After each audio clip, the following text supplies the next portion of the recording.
Friends, good evening. Welcome back to my YouTube channel, RKMS Safety Engineering Institute, Noida. आज हम बात करने वाले हैं कि जो फर्स्ट एड किट होता है वर्क प्लेसेस पे, उन फर्स्ट एड किट में कौन कौन से इक्विपमेंट्स, कौन कौन सी जो कंपोनेंट्स होते हैं, कौन कौन सी चीज़ें होती हैं फर्स्ट एड बॉक्स में, उसके बारे में हम पढ़ेंगे। आप देख सकते हैं इलास्टिक बैंडेज है, कोल्ड पैड है, गॉज रोल है, पैड्स है, बैंडेज है, थर्मोमीटर है बॉडी टेम्परेचर चेक करने के लिए। किसी किसी केस में पर्सन जिसको इंजरी होती है, विक्टिम को काफ़ी ठंड वंड लगने लगता है, इस वजह से इमरजेंसी ब्लैंकेट होता है। साफ़ वाफ करने के लिए वाउंड को एंटीसेप्टिक वाइप होता है।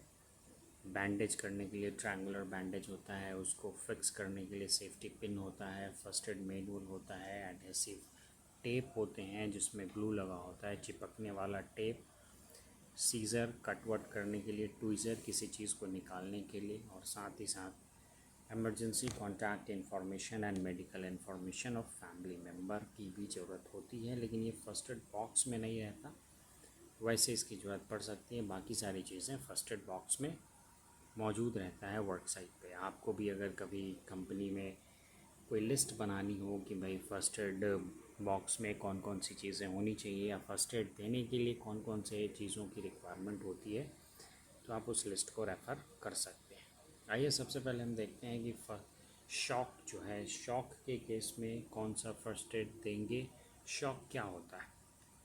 तो कह रहे हैं कि shock is a life threatening medical condition as a result of insufficient blood. इंसान की अगर इंजरी होती है और उसमें ब्लड लॉस काफ़ी हो जाता है तो शॉक के चांसेस हो सकते हैं। शॉक एक लाइफ थ्रेटनिंग कंडीशन होती है, इंसान की डेथ भी हो सकती है अगर प्रॉपर ट्रीटमेंट ना मिले तो, या बॉडी में प्रॉपर तरीके से ब्लड सर्कुलेट नहीं होता है, उसकी वजह से शॉक हो सकता है।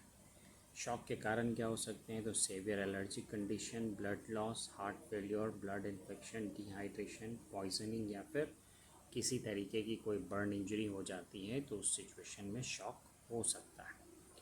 शॉक के सिम्टम्स क्या हो सकते हैं, तो अनयूजुअल बिहेवियर, या तो काफ़ी शांत हो सकता है बंदा, या फिर काफ़ी अनॉक्सियस, काफ़ी वायलेंट हो सकता है, वो इरिटेट हो सकता है, irritating behaviour. Lack of pain to an injury, जहाँ भी इंजरी हुई है वहाँ पे दर्द वर्द का एहसास बहुत कम होता है। सांस तेज चलेगी, that is rapid breathing. Rapid but week pulse, bluish skin, skin जो है वो ब्लू होने लगता है, नीला जैसा पड़ने लगता है, और बेहोशी का हालत होता है। ठीक है, कैसे फर्स्ट एड देंगे, तो भाई इसमें ज़्यादा कुछ खास देने की ज़रूरत नहीं है। इसमें आपको एम्बुलेंस को कॉल करना है और ध्यान रखना है कि भाई बंदा इस तरीके से लेटा, बंदे को इस तरीके से लिटाया जाए कि भाई ब्लड सर्कुलेशन प्रॉपर तरीके से इम्प्रूव हो, और अगर किसी तरीके की कोई इंजरी है, उसको ऑलरेडी ब्लीडिंग हो रही है, तो उसके लिए आपको फर्स्ट एड देना है। नेक्स्ट है बर्न इंजरी। आप सबको पता है बर्न के लिए क्या है भाई, किसी भी हॉट सब्सटेंस, हॉट ऑब्जेक्ट या फायर वायर के केस में बर्न इंजरी हो सकती है। फ्रिक्शन के केस में बर्न इंजरी हो सकती है। रेडिएशन, थर्मल, केमिकल, फ्रिक्शन, इन सब चीज़ों से बर्न होता है। बर्न के 3 फेजेस हैं, first degree burn, second degree burn and third degree burn.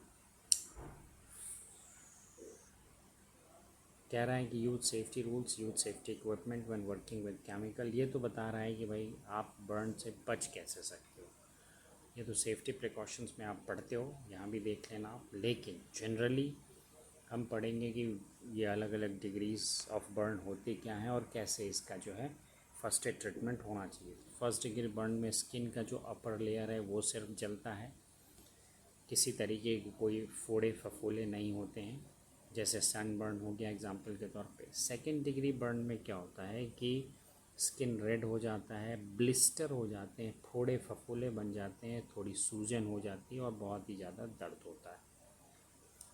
Third degree burn में ये सबसे ख़तरनाक या सबसे सेवियर बर्न है, जहाँ पे स्किन का ऊपर का चमड़ा, अंदर के टिश्यूज सब जल जाते हैं, बिल्कुल सुन्न पड़ जाता है वो एरिया, पूरा का पूरा जो है नर्व्स डैमेज हो जाते हैं, वहाँ पे दोबारा स्किन रीग्रो नहीं हो सकता है, ऐसा बर्न इंजरी हो जाता है। ठीक है ना। जैसे फ़ोटो में आप देख सकते हैं, ये फर्स्ट डिग्री बर्न है, ये वाला आपका सेकंड डिग्री बर्न है, फोड़े वाले फफोले वाला, और ये आपका थर्ड डिग्री बर्न देख सकते हैं आप, ये भी थर्ड डिग्री बर्न है। आगे बढ़ते हैं और बात करते हैं कि भाई फ़र्स्ट एड कैसे देना है। तो आप सिंपली यहाँ पे देख सकते हो कि इसमें क्लियरली मेंशन किया गया कि फ़र्स्ट डिग्री और सेकंड डिग्री के केस में 10 to 15 मिनट्स जनरली आपको क्या करना होता है, तो कोल्ड वाटर फ्लो करना पड़ता है, जिससे पेन जो है या जो बर्निंग सेंसेशन है वो कम हो जाता है। जैसे वो ठंडा हो जाए, ठीक महसूस होने लगे, तो आप उस पानी के सप्लाई को या जो पानी का फ़्लो है उसको आप रोक सकते हैं। दूसरा, अगर ऐसी पॉसिबिलिटी नहीं है तो दूसरा आप ये कर सकते हो कि पानी में टॉवेल या किसी साफ़ कॉटन कपड़े को गीला करके उसको रैप कर सकते हो, फिर हटा के फिर दोबारा रैप कर सकते हो, उसको रिपीट कर सकते हैं। ध्यान रखना होगा कि सेकंड डिग्री बर्न में जो ब्लिस्टर्स होते हैं वो ब्लिस्टर्स ना फूटे, क्योंकि वो फूट जाएगा तो इन्फेक्शन के चांसेस काफ़ी ज़्यादा बढ़ जाते हैं। लेकिन वही थर्ड डिग्री बर्न के केस में बिल्कुल अलग है। थर्ड डिग्री के बर्न में आपको पानी वानी बिल्कुल बहाने की ज़रूरत नहीं है, ना ही किसी तरीके का कोई फर्स्ट एड ट्रीटमेंट बताया गया। इसमें सिंपली कहा गया कि अगर बंदे को इस इंजरी की वजह से अगर शॉक हो जाता है तो शॉक के लिए प्रॉपर फर्स्ट एड ट्रीटमेंट दीजिए कि भाई ब्रीदिंग में कोई दिक्कत ना हो। साथ ही साथ ये लाइफ थ्रेटनिंग कंडीशन होता है तो जितना जल्द से जल्द हो सके पेशेंट को हॉस्पिटल लेके जाया जाता है, और इस बात का ध्यान रखा जाता है कि अगर कपड़े वपड़े या किसी तरीके की कोई चीज़ चिपक गई है जेल के स्किन के ऊपर तो उसको उखाड़ने की कोशिश ना की जाए, नहीं तो हो सकता है कि वो चमड़े को लेके, स्किन के लेयर को लेके उखड़ जाए, तो वो अच्छी बात नहीं है। आप देख सकते हैं यहाँ पे बताया गया कि क्या क्या चीज़ें करनी चाहिए, क्या क्या चीज़ें नहीं करनी चाहिए। तो बताया गया कि भाई जब भी हाथ वाथ है उसको ठंडे पानी के नीचे आप रख सकते हो, एंटीबायोटिक ऑइंटमेंट लगा सकते हो, कोल्ड कंप्रेस का इस्तेमाल कर सकते हो। साथ ही साथ कोई पेन रिलीवर अगर जनरल मेडिकेशन है फर्स्ट एड बॉक्स में तो उसका इस्तेमाल किया जा सकता है। एलोवेरा जूस जो है, एलोवेरा जेल, एलोवेरा जूस, उसको लगाया जा सकता है। क्या नहीं करना चाहिए, तो ऑयल एंड बटर नहीं लगाना चाहिए, एग वाइट नहीं लगाना चाहिए। बहुत सारे केसेस में टूथपेस्ट लगाते हैं, वो भी नहीं लगाना चाहिए। ब्लिस्टर ना फूटे इस चीज़ का भी ध्यान रखना है, ना ही बर्फ़ वर्फ उसके ऊपर डालना चाहिए। तो ये आपके फर्स्ट एड जो है वो है आपका बर्न इंजरी के केस में तीनों डिग्रीज़ में क्या क्या फर्स्ट एड हो सकता है। Now we are going to take another injury, that is snake bite. Work place पे बहुत बार ऐसा होता है कि कंस्ट्रक्शन साइट पे काम वाम चल रहा है, टनल वनल में काम चल रहा है, तो झाड़ियों वाड़ियों या ज़मीन वमीन मिट्टी उट्टी के अंदर से सांप वाप निकल सकता है, और बहुत ऐसी पॉसिबिलिटी होती है कि वो सांप काट भी ले। तो जब सांप काट लेता है तो वैसे सिचुएशन में किस तरीके का सेफ्टी प्रोसीजर फॉलो होना चाहिए उसके बारे में बात की जाती है यहाँ पे। जनरली सांप काट सकता है और उसमें क्या फ़र्स्ट एड होना चाहिए, किस तरीके की सिम्टम होनी चाहिए। तो सबसे पहले दो तरीके के सांप होते हैं, एक होता है वेनोमिनस, दूसरा होता है नन वेनोमिनस। वेनोमिनस का मतलब जिसमें काफ़ी ज़्यादा जहर हो, और नन वेनोमिनस का मतलब है जिसमें जहर ना हो या बिल्कुल कम मात्रा में। उसमें पेन, वोमिटिंग, पैरालिसिस या किसी किसी केस में डेथ भी हो सकता है। सिम्टम क्या है भाई, तो उसके जो दांत होते हैं वो पंक्चर करेंगे स्किन को, ऐसा वो दिखेगा, ब्लीडिंग होगी उस वाउंड से, थोड़ी सी स्वेलिंग हो सकती है, बर्निंग एंड रेड सेंसेशन हो सकता है, पेन हो सकता है, स्किन कलर चेंज हो सकता है, डायरिया फीवर हो सकता है, सांस लेने में तकलीफ़ हो सकती है, वोमिटिंग हो सकता है, शॉक का भी केस डेवलप हो सकता है, सुन और झुंझुनाहट हो सकती है, पानी का प्यास ज़्यादा लगेगा, या बीपी भी लो हो सकता है। इसके साथ साथ चीज़ें दिखाई ना दें, ब्लड विजन, एलर्जिक रिएक्शन हो सकता है, पैरालिसिस, पल्स रेट हाई हो सकता है, या फिर थकान सी महसूस हो सकती है। आप देख सकते हैं किस तरीके से जो है ये वेनम ग्लैंड है, यहीं पे जो है उसका जो भी वेनम है, विष जो है वो यहाँ मौजूद रहता है, और वो इस तरीके से जो है उसके दांत के साथ ऐसे कांटेक्ट में रहता है, मिला हुआ रहता है। वहाँ पे एक छोटा सा होल रहता है। जैसे ही वो दांत गड़ाता है तो ये ग्लैंड जो है वो रिलीज़ कर देता है वेनम को, और वो इंजेक्ट हो जाता है बॉडी में। वेनोमिनस बाइट अगर किसी भी तरीके का होगा तो इस तरीके से दो रेड फ्रैंक के जो है ऐसे दांत गड़े हुए साइन बन जाएंगे। नॉन वेनोमिनस होगा तो इस तरीके का वो दिखाई देगा।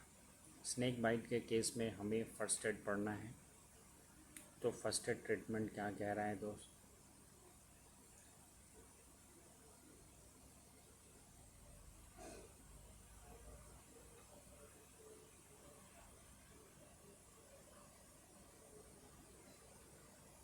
फर्स्ट एड ट्रीटमेंट कह रहा है कि आपका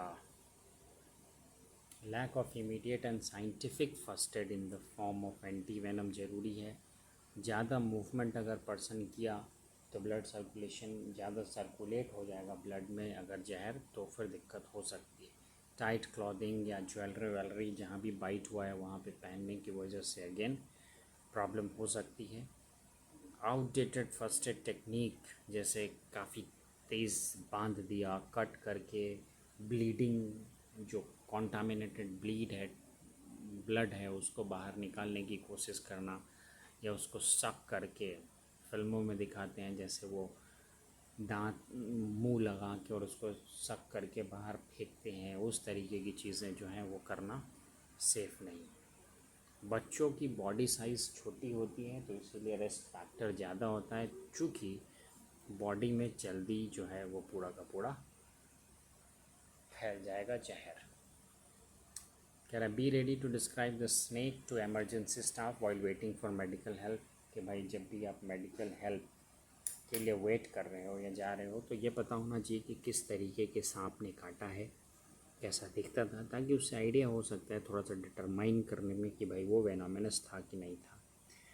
move the person beyond striking distance of the snake, कि भाई सांप दोबारा ना काट ले, इस तरीके से अगर पॉसिबल हो तो बंदे को थोड़ा सा अलग ले जाके रखें।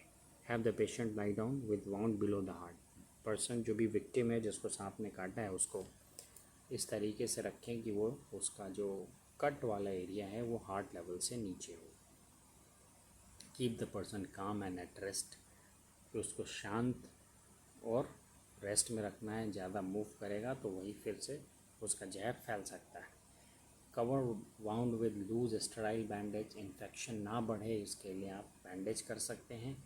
ज्वेलरी वेलरी है उसको निकाल सकते हैं। अगर पैर में सांप काट लिया तो जूते वूते ये भी निकाल सकते हैं। क्या नहीं करना चाहिए?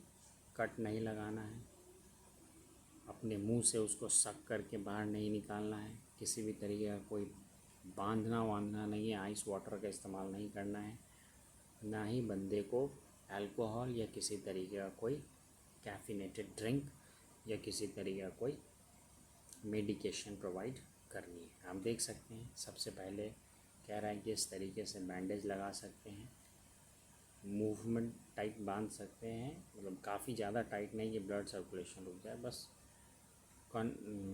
इन्फेक्शन ना बढ़े इस चीज़ के लिए इसका इस्तेमाल किया जा सकता है। ये या फिर ये स्प्लिंट का इस्तेमाल किया जा सकता है अगर मूवमेंट को थोड़ी सी कम रखनी है तो। तांत्रिक वांत्रिक के पास लेके नहीं जाना है, शक नहीं करना है, वाउंड में कट नहीं लगाना है, इस तरीके से कपड़े वपड़े या कुछ भी टाइटली बांधना नहीं है, ना ही बर्न करना है, ना ही हर्बल पेस्ट वेस्ट उसके ऊपर लगाना है। क्या करना है मेरे दोस्त?